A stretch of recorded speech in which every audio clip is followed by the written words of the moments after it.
Fala galera, tudo tranquilo? Belezinha? Estamos começando mais uma aula do canal 10 de História. Seguinte, essa daqui é a aula 2 de absolutismo. As características, definições de absolutismo estão nessa aula aqui. Nessa aula de agora, a gente vai falar dos teóricos absolutistas. Quer dizer, quem são os caras que dizem para o rei: rei, você tem que ter o poder absoluto. E que ao mesmo tempo dizem para a população: população, o rei tem que ter poder absoluto. Esses caras a gente divide, eu vou dividir em dois grupos. Aqueles que usavam a palavra de Deus e aqueles que não usavam a palavra de Deus. Tá claro? Então, os dois que usavam a palavra de Deus são o Jean Bodin e o Jacques Bossuet. Nossa, que nome difícil, então tá aqui escrito, né? Jean Bodin e Jacques Bossuet, ó, fotinho de cada um, com o nomezinho de cada um. Tá? Ah, Vitória, mas eu não vou saber escrever esse nome na prova. Querido, recomendo que você escreva umas 3, 4 vezes para você poder escrever direito na prova. Porque senão você vai começar a escrever Jean Bodin, né? O Bodin com B-O-D-A, tio, e aí não dá, né, querido? Aí você zoou. Né? Jacques Bossuet, pô, não dá para escrever B-O-C-C-U-E com acento. Não dá. Né? Então, Jean Bodin, Jacques Bossuet. Tá bem?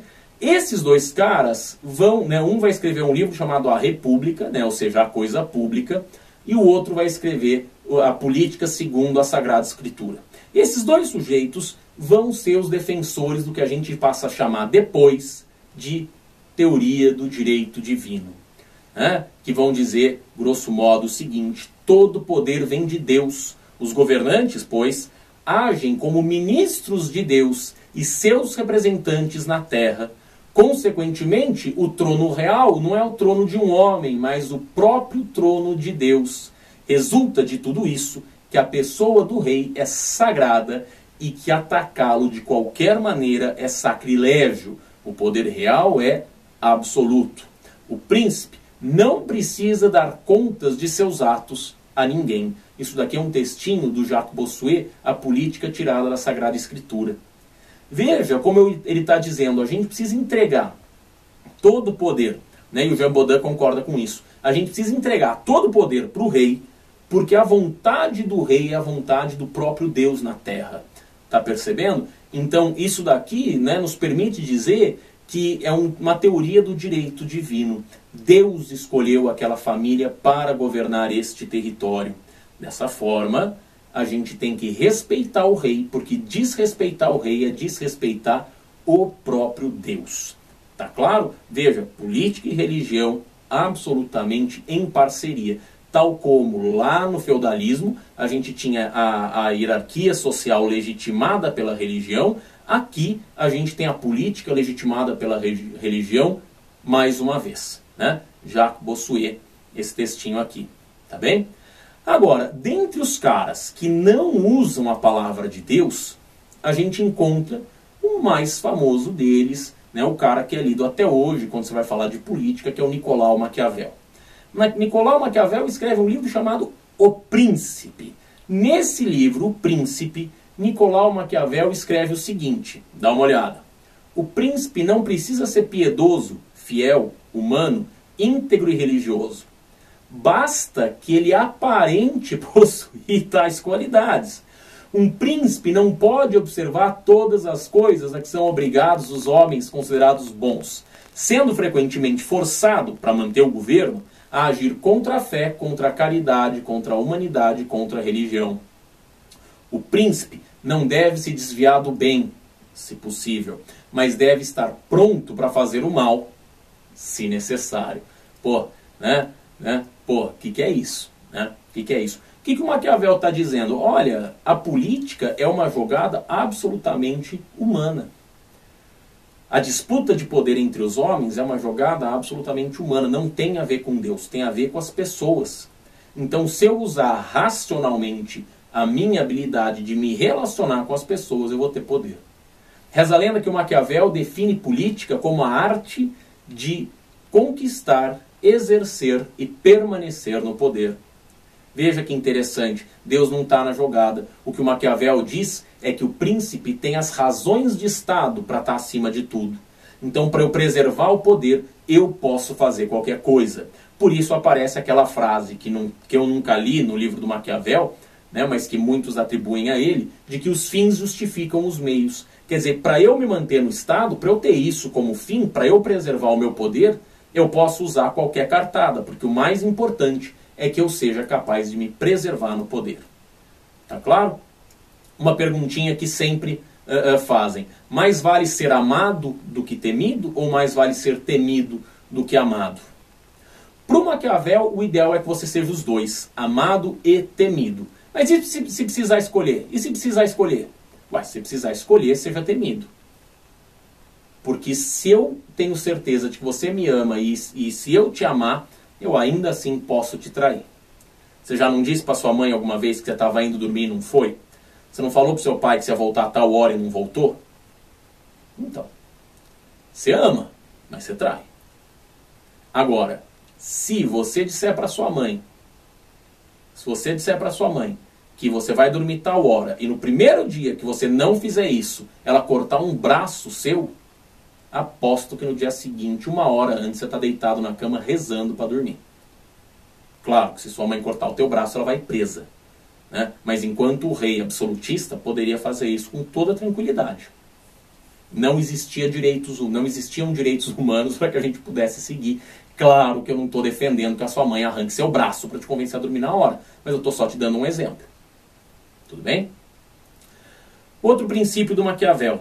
Se o seu inimigo virar as costas, mete a faca. Não vem com esse papinho de você dizer que, não, porque tem que ser uma luta justa, tal. Não tem que ser justo, não. Se o inimigo virou as costas, mete a faca, aproveita e mata ele. Aproveite o momento de fraqueza para pisar no seu inimigo. Tudo bem?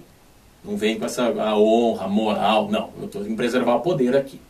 Então o Maquiavel tem essa questão. Agora, maquiavélico é uma expressão errada. A gente fala de maquiavélico como alguém que está tramando, Não, o maquiavélico não tem muito a ver com Maquiavel, não. Tá? A expressão maquiavélica não se aplica muito ao Maquiavel. Depois eu vou fazer uma aula sobre Maquiavel. Tá? Por enquanto não tenho, mas procura aqui no canal, não sei quando você vai ver a aula, talvez essa aula já esteja disponível. Beleza?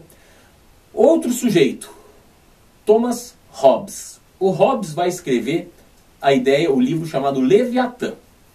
No Leviatã, o Hobbes vai definir o seguinte: o soberano governa pelo temor que inflige a seus súditos, porque sem medo ninguém abriria mão de toda a liberdade que tem naturalmente. Se não temesse a morte violenta, que o homem renunciaria ao direito que possui por natureza a todos os bens e corpos.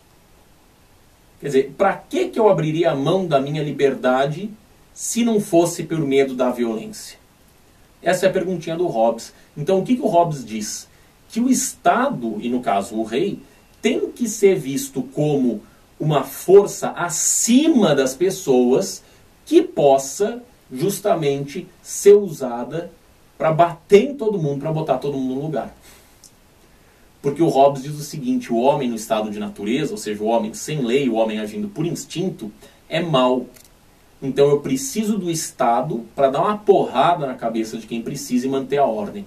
Sacou? Um pensamento bastante truculento. Como você pode ver, a gente faz política com muita violência nesse momento. A gente faz política com muita violência. Tá? Direitos humanos, os direitos dos cidadãos, isso daí não existe no mundo absolutista. Então o Estado pode te acusar, te prender, te deixar preso. Né? Até quando? Até te julgar. E quando vai te julgar? Quando quiser. Tá bem? Para que serve o Estado, então? O Estado serve para livrar a humanidade do caos e da anarquia. Então eu tenho o Estado, o rei, bate em todo mundo uniformemente para fazer todo mundo andar no lugar. Entendeu? Tá claro? Por quê? Porque se eu não bato, se eu, Estado, não bato em cada um uniformemente, eu não tenho uma sociedade organizada, eu tenho o caos e a anarquia, ou seja, eu tenho um mundo sem lei. Por isso que o Hobbes vai dizer que o homem é lobo do homem. Como assim?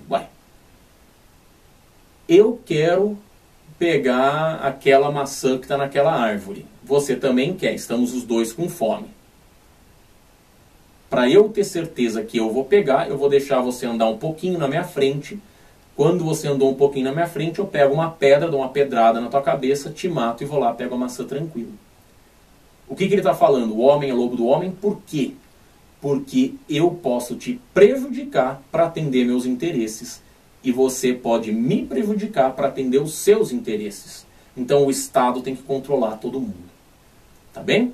O último cara, Hugo Grotius. O Hugo Grotius vai defender mais ou menos o que o Maquiavel e o Hobbes defendem. Ou seja, o Estado tem que ter poder ilimitado para manter a ordem.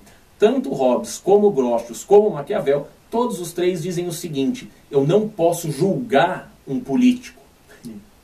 Ironia, né, falar isso hoje. Mas eu não posso julgar um governante. Por quê? Porque senão o governante não tem liberdade de tomar as ações necessárias para fazer as coisas funcionar do jeito que elas têm que funcionar. Entendeu? Então, para que o rei possa fazer o que for preciso, ele não pode estar submetido ao julgamento de ninguém. Tá claro?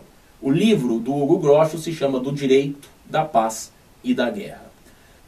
Companheiro, isso daqui é a aula de hoje.